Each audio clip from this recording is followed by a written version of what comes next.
రంగారెడ్డి జిల్లా షాద్నగర్ నియోజకవర్గం ఎల్లంపల్లి గ్రామంలో పరువు హత్యకు గురైన రాజశేఖర్ కుటుంబాన్ని సిపిఎం రాష్ట్ర కార్యదర్శి జాన్ వెస్లీ పరామర్శించారు. తమ్ముడి కులాంతర వివాహానికి సహకరించాడనే నెపంతో అన్నను దారుణంగా హత్య చేయడం హేయమైన చర్య అని జాన్ వెస్లీ అన్నారు. పోలీసుల నిర్లక్ష్యం వల్లే ఈ హత్య జరిగినట్లు కుటుంబ సభ్యులు తెలిపారని చెప్పారు. పోలీసులు సకాలంలో స్పందించి ఉంటే హత్య జరిగేది కాదని అన్నారు. బాధిత కుటుంబానికి ప్రభుత్వం తరఫున 50 లక్షల ఎక్స్ గ్రేషియాతో పాటు ప్రభుత్వ ఉద్యోగం, ఇందిరమ్మ ఇల్లు ఇవ్వాలని డిమాండ్ చేశారు.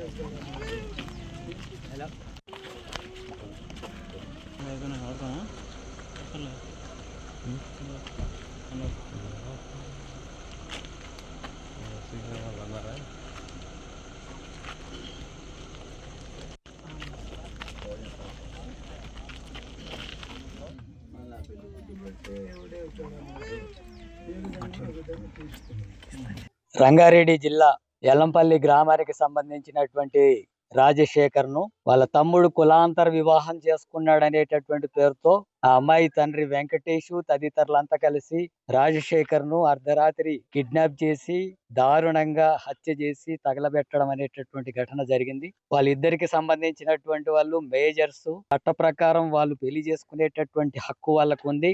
ఆ రకంగా చట్ట ప్రకారం పెళ్లి చేసుకోవాలని చెప్పి భావిస్తే ఇక్కడ ఉండేటటువంటి స్థానిక పోలీసులు మీరు మైనర్ అనేటటువంటి పేరుతో వీళ్ళని అన్నను తర్వాత తమ్ముడిని కొట్టడం జరిగింది. అక్రమంగా కేసు పెడతానని చెప్పి పోలీసులే బెదిరించడం అనేది నెల రోజుల కిందట జరిగింది. పోలీసులేగిన ఆ రోజే వీళ్ళు చట్టబద్ధంగా వీళ్ళకు పెళ్లి చేసుకునేటటువంటి రైట్ ఉందని చెప్పి రక్షణ కల్పించింటే ఈ హత్య జరిగి ఉండేది కాదు. కానీ వీళ్ళిద్దరినే భయపెట్టి కొట్టడం అనేటటువంటిది, అన్నదమ్ములంతా కూడా కొట్టి ఆ రోజే భయపెట్టడం అనే దాంతోనే పోలీసుల పాత్ర కూడా ఈ హత్యకు సంబంధించినటువంటి దాంట్లో ఉంది అనేది స్పష్టమవుతుంది. రెండవది, ఇంటికొచ్చి రాజశేఖర్ ని వెంకటేషే తీసుకెళ్తే ఆ ఘటనకు సంబంధించింది భార్య వెంటనే ఆమె వెళ్లి పోలీసు వాళ్ళకు తెలియజేస్తే ఆ 2-3 రోజులకు సంబంధించినటువంటి విషయాల్లో విచారణ సరిగా జరపకుండా నిర్లక్ష్యం చేసినటువంటి తీరు కనబడుతుంది. దారుణంగా హత్య చేసినటువంటి ఘటన జరిగినప్పుడు ఆ స్పాట్ లోనే భార్యను తీసుకెళ్లి గాని కుటుంబ సభ్యులు గాని తీసుకెళ్లి చూయించలేదు. పత్రికలు వచ్చిన తర్వాత మరుసటి రోజు మీరు